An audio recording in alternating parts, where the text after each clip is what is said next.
after like 2 months, I have finally finished this video where I'm gonna rank and review every single stand battle in JoJo's Bizarre Adventure Part 3 from worst to best, in my opinion. If you know anything about JoJo's Bizarre Adventure, then you know that it's weird.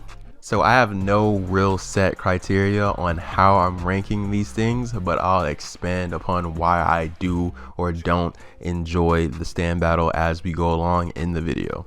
That being said though, sometimes I'm just not gonna have much to say on certain stuff because it's very much so clear, like this is just a battle and either there's just not much to work with, or I just flat out didn't like it, or I do like it, and that's just kind of that. So without further ado, let's finally get into it.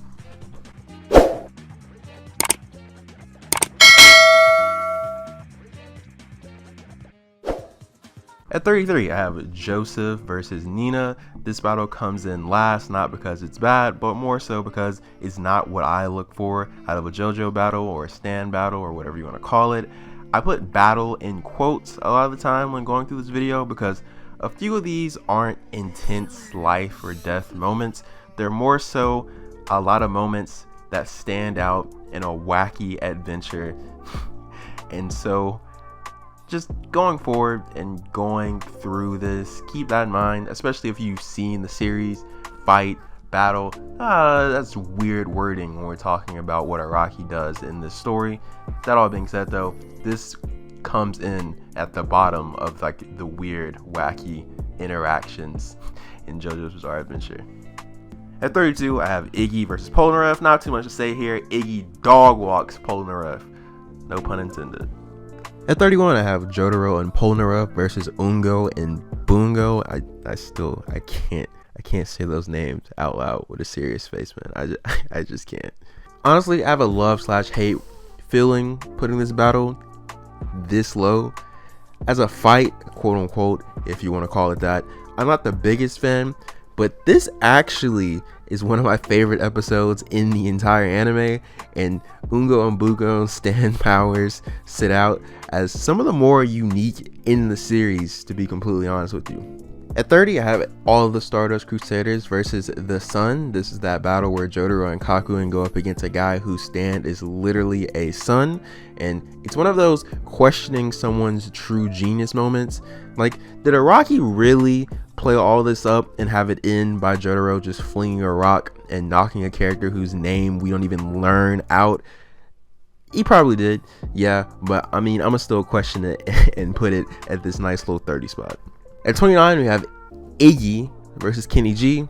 This is just Iggy finding the guy who was manipulating Dio's mansion. You can barely call it a fight. He like swipes him and then he dies. I'm gonna be completely honest with you. This is my second time recording this video because I actually forgot to write this into the script and it messed up the entire numbering. So there's some useless awakened info you didn't really need. At 28, I have Joeseph and Avdol versus Mariah. This gives us Joeseph and Avdol dry humping. There's not too much else to really say, let's be honest. At 27, I have Jotaro versus the Impostor Captain.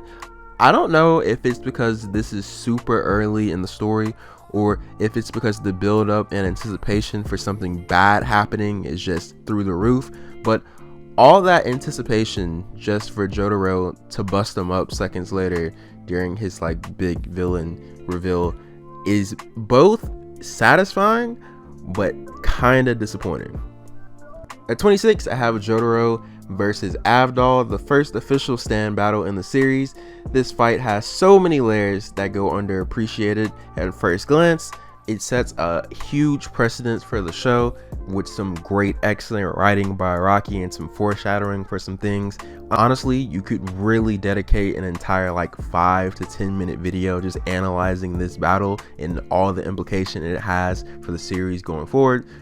But that all being said, not the most flashy thing in the world, but still enjoyable. At 25, I have Jotaro versus Forever. This is when Jotaro puts PETA on high alert and completely destroys that creepy, pervy ape. As a back and forth fight, it's not super great. What I really love about the stand battle, truthfully, is it shows the range and creativity Araki has when it comes to the stand users. And the reveal that a caged ape is a stand user and the entire ship is his stand seems so out of left field in comparison to prior episodes and chapters that it widens the audience's true view and perspective of this new power that Araki has introduced into the series. At 24, I have Polnareff and Jotaro versus Whole Horse and Boingo. I can't, man. I can't. Boingo spinning the block with Whole Horse and just looking for some revenge and ending up with Whole Horse getting his head split by his own shot. It's just super amusing, man. It's as amusing as the original Oongo and Boingo confrontation, but seeing Jotaro crack what at that point is about the dozenth tough situation he finds himself in is truly satisfying. And yeah, that's why it's right here. At 23, I have Jotaro and Kakyoin versus Wheel of Fortune. So remember when Jotaro and Kakyoin fought a car? Because I remember when they fought a car. Easily the best part about this fight to me is just the visual fake out of Jotaro being burned alive. I don't even really remember anything about the stand battle at this time of recording. I'm gonna go back and rewatch it obviously when I'm editing, but it's not even that memorable in my mind. Besides Jotaro like having the fake out moment where he burns alive. That's it. That's all I remember from this. It's super striking and depicting. Even though you know that Jotaro's not really dead, it's still like, oh man, that was intense. At 22, we have Polnareff and Jotaro versus Alessi. This fight, if you can really call it that, is weird, but in a story that's literally about a series of bizarre adventures. Polnareff getting turned into a little kid and having this weird sexual comedy bit with the woman he doesn't know, and Jotaro being turned into an 8-year-old who somehow could still knock out a grown man, really isn't all that out of place or noteworthy. So moving on. At 21, I have Kakyoin and Jotaro versus Greyfly. One of the best parts about part 3 sort of disjointed but still connected storytelling in this series is that Araki can kind of just jump in between tones all he wants. So one minute it's really joking and comical and really goofy, and then the next we're here where a stand has literally just murdered an entire plane full of people and it's really dark and grimy. It's so fun. At 20, I have Jotaro versus Kakyoin, a simple battle of a close stand versus long range stand. This is the first serious stand battle, technically the second battle in general, but I mean, let's be honest here. At this point in the series, Araki's kind of just using more basic traditional action to kind of lure the audience in. So this isn't the craziest thing in the world, but I still really enjoy it looking back on it. 19, we're kind of just going to speed through this one. I have Avdol and Polnareff. Honestly, more of the same of what I just said for the most part. Not too much to say, but far from a bad stand battle. At 18, I have Jotaro versus name that I can't say because I can't, and I'm not going to try and get made fun of. It just is what it is. You can see it. It's on the screen. There you go. Seeing this distraught woman have a face of relief when she sees Jotaro and everyone else, and then seeing Star Platinum come in off screen and just knock her teeth out, will forever be one of my favorite moments in the series, and it will forever be something I think about in like an Earth 2 scenario where Araki just trolls the entire fan base and it's like, oh no, that was really an innocent woman, and Jotaro just punched her in the face. At 17, I have Jotaro, Polnareff, and Whole Horse versus Enya. Enya has one of the coolest, most underrated stands in part 3, in my humble opinion. It's just a shame she gets beat in a super cartoony way, like Star Platinum literally just inhaling her stand, and I just don't really appreciate that, to be completely honest with you. But outside from the ending, that little bit, I truly really enjoyed this moment and this stand battle. Seeing Whole Horse switch up was also really fun. At 16, I have Jotaro versus Steely Dan. So as a kid, if you ever had a slave bet, then that's pretty much all this is.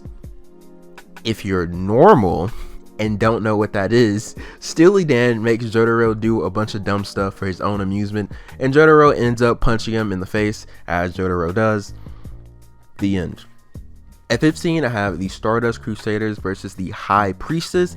I prefer one-on-one stand battles, as you'll see the deeper we get into this list, but this is one of the few more situational stand battles I really enjoy. High Priestess has this super weird design that will more than likely always haunt my dreams and stand out in my mind. At 14, I have Polnareff versus Devo the Cursed. Chucky reference. That isn't really a Chucky reference, but I'm going to call it that because it really seems cool to think of it that way. I don't have too much to say here other than after the fight, when Polnareff finally kills Devo and they show his body, bro, that's super disturbing and it makes me really itchy. I don't enjoy his skin looking like that, and it's even more gross and weird in the manga. Nasty. At 13, I have Jotaro, Iggy, Avdol versus Endol. Endol is one of my favorite enemy stand users because of how grounded his personality is compared to some of the more colorful characters we meet in the series. How he's blind and he has his cane sitting in the middle of the desert, and he's just calm. He's just as calm and calculated as Jotaro in certain moments. So yeah, Jotaro punches him in the throat and then he kills himself. Moving on. At 12, I have Jotaro versus Rubber Soul. So as I get super deep in this list, I'm realizing more and more how much the personalities of the enemy stand users work in Jotaro's favor. Because don't get me wrong, I love Jotaro as much as the next guy girl, but at times he can definitely come across as this boring mega chad. But when you pair him with these super smug, overzealous characters, I think in those scenarios he really shines the best, bouncing off those personalities. Hence him being tied to Dio makes this part so great. But let's not jump ahead in the list. At 11, I have Jotaro versus Possessed Polnareff, my second favorite choreographed fight in the entire series, first soon to come. Something I really enjoy in this part and in the parts going forward in JoJo's Bizarre Adventure is Araki coming up with all these creative ways to sort of make the teams and the Jobros and these friends face each other, so we can kind of get this fan service of like how would those two stands interact and how would a battle play out between them. Obviously there's so many different combinations, Araki couldn't possibly cover all of them, but I definitely appreciate when he takes the time to do this. At 10, I have Kakyoin versus Death 13. I love the design of Death 13. I love the concept and ability of Death 13. I love that he's a baby. I love Kakyoin is the one to beat him. I just really enjoy everything about Death 13. He is one of the more underrated stands in my personal opinion. And on top of all that, I really love this carnival-esque setting they had going. And all that really makes it a perfect place to open the top 10. At 9, I have Jotaro, Joeseph, and Avdol versus Daniel, Darby. So, stand battles have two major components: brute power battles and strategic game planning. Most battles usually have a combination of both, especially this early on in Araki coming up with all the different kinds of stands, with a lot of his early iterations obviously being a little bit more simple in comparison to what we see later down the line. This battle in particular though leans heavy into the strategic and just mental aspect of stand battles, and it makes it one of the most entertaining mental back and forths in the series, only followed by the next entry that I'll kind of be combining here, with number 8 being the entire Stardust Crusader crew against Telence. Telence? Is that how you? Telence. We're gonna go with Telence. Telence Darby.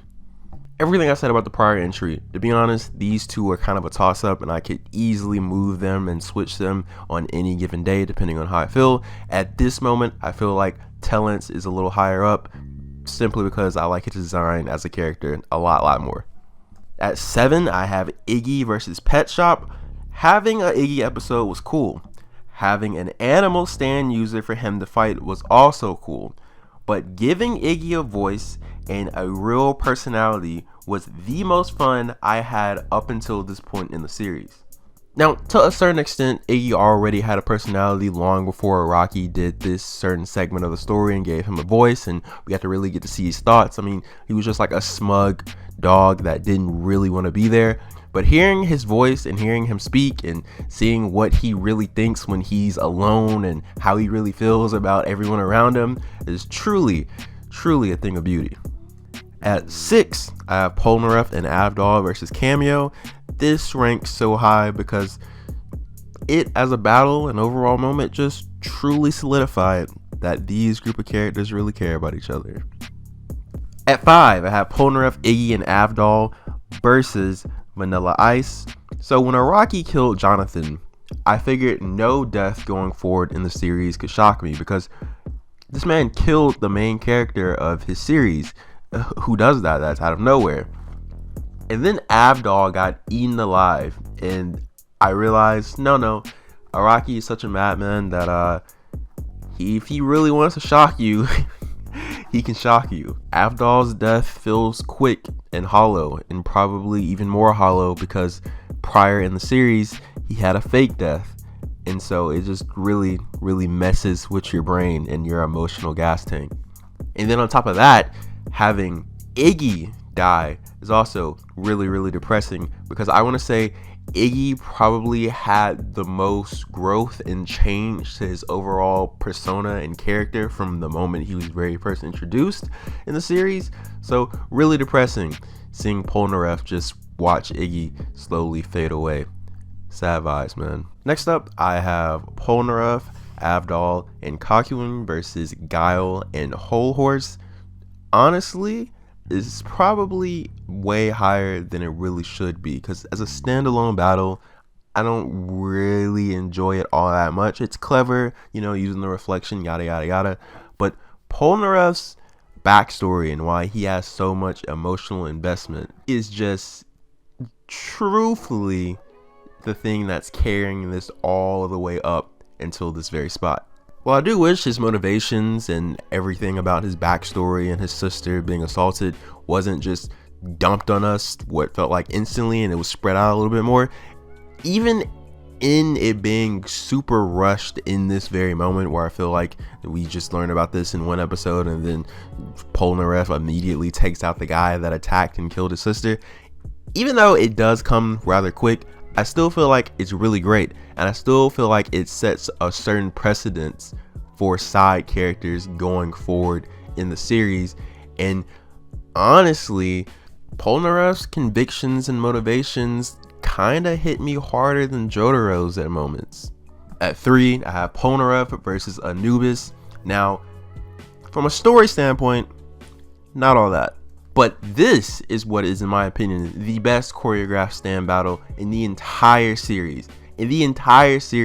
Honestly, I could watch it every single day for the next 10 years and still really enjoy seeing Polnareff fight this like possessed sword. So many stand battles don't last long. It's kind of like, what does this stand do? Oh, he does that? Well, this is the counter. And there's nothing inherently or objectively wrong with that, especially coming from the shonen genre, in my opinion, which definitely at times has fights and conflicts that last way too long. But it creates this feeling of not really being able to sit back and appreciate the action. It kind of just happens in these weird quick spurts. But this battle in particular kind of does the opposite, where you really do get to see Polnareff go back and forth with Anubis, and it's just really fun in my personal opinion. And it's one of the only battles in the series outside of the #1 spot that does this. At 2, I have Kakyoin and Joeseph versus Devo. Not really too much to say here. Kind of question whether I even wanted to separate this from the #1 spot, so we'll just transition into #1 with Jotaro versus Devo. I know, so shocking. I'm gonna be honest, at the beginning of this script, at the beginning of me thinking of the idea of making this video, I did not think that this battle would land the #1 spot. In my head, before rewatching it, this was a lot more lackluster than some other stand battles. But truthfully, that's not the case. It's a lot longer than most stand battles. It has a lot more strategy than most stand battles, and it has a lot more action than most stand battles. I think this battle became underwhelming in my memory because it's the only battle that I was truly expecting in the series, because the entire point of point 3 is to find Dio and beat him and yada yada yada yada yada. He's the only enemy stand user you're 100% expecting. Even if you don't really know what the world can do or its abilities, you're looking forward to it, right? And the best part about JoJo's Bizarre Adventure, I want to say, this is going to be a controversial take, but oh well, it is what it is. The best part about JoJo's Bizarre Adventure is not knowing what's going to happen next. So I think in knowing exactly what was going to happen at the end of the series, that Jotaro was going to fight Dio, that my mind put some sort of negative cloud around this battle. But when I took a step back and rewatched it, yeah, it's head and shoulders above everything else on this list. I gotta be honest. If you have not seen this series, or you have not seen this fight in a while, please go watch it. It would be really weird if you watched all the way up until this point in the video of every single battle and did not watch the series, but I've done things like that for shows I haven't seen, so I'm sure it's possible. If you have not seen it, please go watch it. It is so creative, it is so elaborate, it is so fun. I know a lot of people don't like the fact that it seems as if though Jotaro kind of just took Dio's ability, and I'll admit that's a little weird. It was kind of weird finding out that now apparently Star Platinum can also freeze time, especially considering the fact that I'd argue up until the point of being able to freeze time, Star Platinum was the most boring stand in the entire longevity of part 3. I don't think he was bad, I don't think he was dumb, and he did lots of creative things, but it just didn't have that pizzazz or that spice that other stands did. So while it did feel cheap to kind of just give him the time stop ability in the end, I'm okay with it. That all being said, from the spectacle of Dio dumping a road roller on Jotaro's body, to Jotaro coming up with its own elaborate way to get past the whole time stop thing and being able to move and doing the trick with the button on his jacket, and it's just amazing. It's just amazing from start to finish, and it's truly worthy of capping off this super amazing part. And that's that. I just ranked every stand battle in JoJo's Bizarre Adventure Part 3 from worst to best. If you enjoyed, I mean, you subscribe, man. Subscribe and like and do all that other fun stuff. I make videos of this quality or better all the time. I am leaving, hopefully not for another 2 months. All right.